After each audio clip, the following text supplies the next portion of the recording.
This video is about setting up one light on a mover, and it's the same for the 3.5 and the 4.0 motors. So we're going to use the 4.0 for the video because it has both the speed and the delay controls. It doesn't matter if you use one 3-foot stick or two 3-foot sticks stuck together or one 6-foot stick. It's all the same if you're going to attach them to a support board. But if you're going to use Gualala's bracket to hang them in a tent, they want you to use a single 6-foot stick instead of combining two 3-foot sticks so they don't separate over time.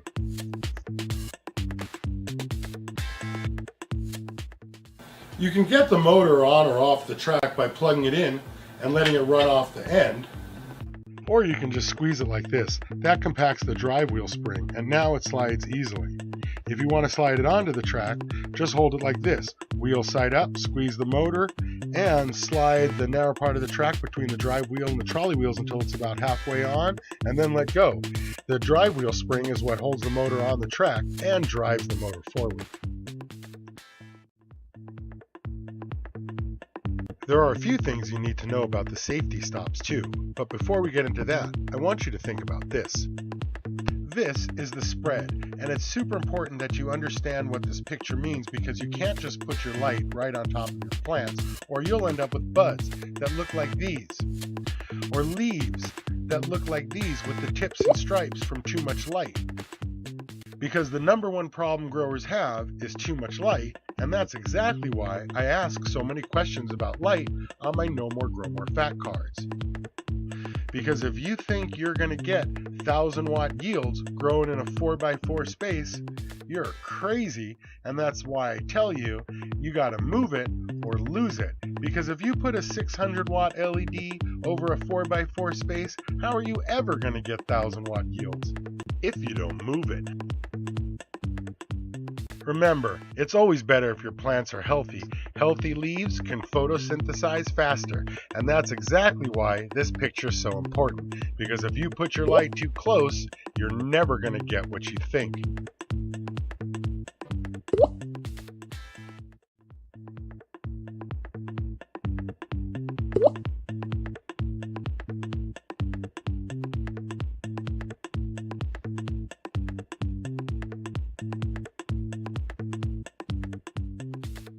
And now, back to the safety stops, because I want you to notice they're not symmetrical. I also want you to notice they can't go on nipple side down.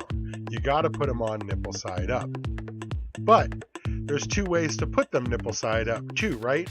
That's why this picture is so important.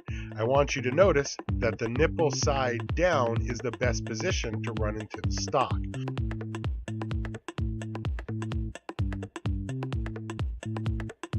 That's about it for the product assembly part. Now you just have to attach it.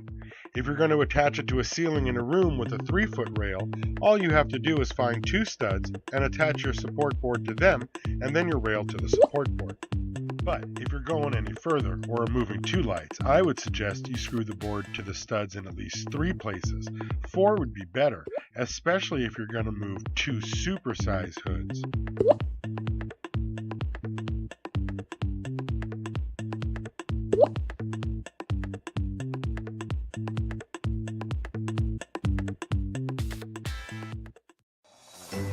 Okay, so that's pretty much everything you need to know about that. And if you want to see more light rail products and more videos about setting them up and using them, you can watch them here one at a time on YouTube. Or you can switch over to thehydrochannel.com and watch the entire video with bonus footage and without the commercials there.